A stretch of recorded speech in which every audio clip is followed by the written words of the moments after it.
Social media की खबर का असर ये हुआ कि फारबिसगंज थाने से मंगलवार को खाद लदी जो ये टेम्पू है ये गायब हो गई थी। और जब सोशल मीडिया ने इस खबर को चलाया तो पुलिस की परेशानी बढ़ गई। वो बचने के लिए इस तुरंत उक्त टेम्पो को न जाने कहां से खोज कर ले आई। अब ये भी जांच का विषय है कि जिस जगह रखा हुआ था वहां से हटा के अब ये जो है थाना के अहाते में सीसीटीवी के निगरानी में रखा गया है। सोशल मीडिया के दबाव के चलते ऐसा हुआ, लेकिन कई ढेर सारे सवाल हैं कि आखिर थाने से कैसे खाद लदे टेम्पू किसके इशारे पर गायब कर दिए और कहां से फिर लाया गया, यह उच्च स्तरीय जांच का विषय है। वहीं जन वितरण के सामान खरीदने वाली महिला खुद कह रही कि वो खरीदती हैं, फिर भी पीआर पर कैसे छूट जाती है। कौन ऐसा मार्केटिंग में कहेगा जो हम नहीं खरीदेंगे? सब खरीदता है, सब कोटा वाला सब खरीदता है ना, बेचता है।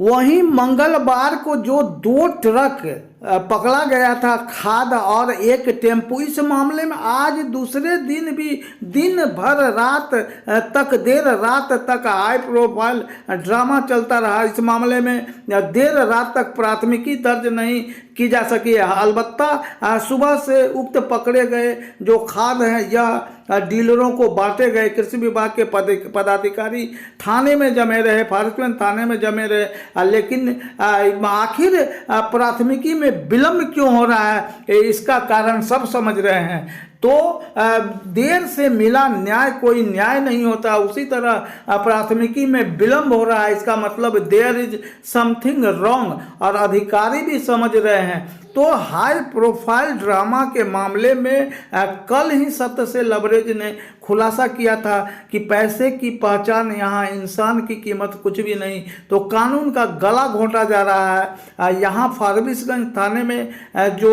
खाद का 2 ट्रक रखा हुआ उसको सीज किया हुआ है। अब प्राथमिकी दर्ज की जा रही है।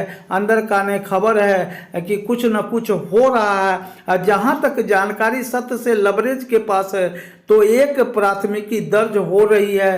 रामपुर अंसारी चौक पर जो ट्रक पकड़ा गया है उस के ड्राइवर मालिक जो भी हो उनके ऊपर, और दूसरा जो वार्ड नंबर 8 में जो एक गोदाम से माल पकड़ा गया है, ढेर सारे माल, उसमें भी 1 प्राथमिकी दर्ज की जा रही है। यहाँ जो सामने आप देख रहे हैं श्रीराम ट्रेडर्स फारबिसगंज, ये खाद के सबसे बदनाम व्यक्ति हैं। ये जो रामपुर में अंसारी चौक पर ट्रक पकड़ा गया था, ये खुद अभी बताए जाते हैं कि दिल्ली में है, लेकिन इनका लाइसेंस भी नहीं है, लेकिन इनका काम चलता है। ये देखिए श्रीराम ट्रेडर्स फारबिसगंज ज्योति सिनेमा चौक के पास है। अभी इसका लाइसेंस कैंसिल है। फारबिसगंज थाने में इनके विरुद्ध प्राथमिकी दर्ज हुई थी, उस मामले में जमानत पर हैं और अभी तक कारोबार इनका चल रहा है, जो सूत्र बताते हैं। हालांकि जो रामपुर अंसारी चौक पर पकड़ा गया, अब पुलिस जांच करेगी। पुलिस भी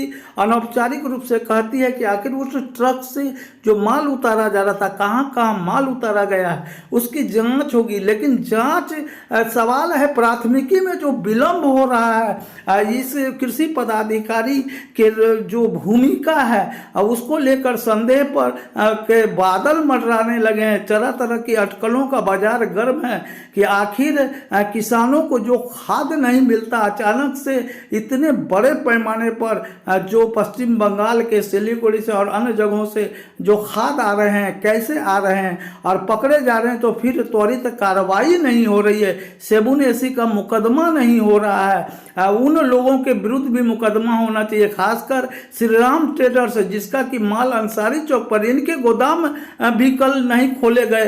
कहा जा रहा है कि मुद्रा विमोचन का खेल हुआ है। सरकारी महकमों के अधिकारी के पास उनके पार्सल पहुंच गए हैं। तो कुल मिलाकर कहना यह है कि फारबिसगंज में किसानों को खाद नहीं मिल रहा है। लेकिन जो ये गोदाम देखिए, लाल रंग का जो ये गोदाम है, ये गोदाम नहीं खुल रहा है। ये श्री राम ट्रेडर्स का गोदाम बताया जा रहा है, ये नहीं खुले, इसके लिए भी जबरदस्त पैसे लोग कहते हैं कि दिए गए हैं विभाग को। वहीं दूसरी ओर जो प्रेस से बातचीत कर रहे हैं, जो जानकारी दे, इन अधिकारी के चेहरों को देखे शांति इत्मीनान का भाव है। लगता नहीं है कि ये लोग कहीं खास कुछ करने जा रहे हैं। तो केवल एक कैमरा, ये रोल एक प्ले हो रहा है। कनीय कर्मियों का, वरीय पदाधिकारी इस मामले से अपने आप को दूर रखे हुए हैं। लेकिन जो खबरें छनकर आ रही है, हालांकि इसकी पुष्टि आधिकारिक रूप से कोई नहीं कर रहे, लेकिन अटकलों का जो बाजार गर्म है उसके मुताबिक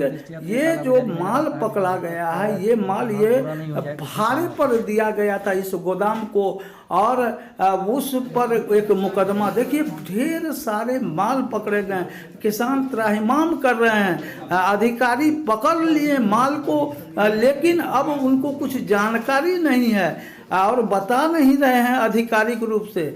और 24 घंटे से भी ज़्यादा हो गया, प्राथमिकी दर्ज नहीं हो सका है। आखिर वरीय अधिकारी इस मामले में क्यों नहीं इंटरवेन कर रहे हैं, इसको लेकर भी ढेर सारे सवाल हैं। यहाँ अररिया जिला से लेकर पटना तक, राजधानी तक खाद के कालाबाजारी से जुड़े जो मजबूत लोग हैं उनका पकड़ है। इस वजह से अधिकारी भी कुछ कहने से कतरा रहे हैं। कार्रवाई में भी विलंब हो रहा है, कार्रवाई भी सही तरीके से हो रहा है कि नहीं, इसकी जांच आवश्यक है।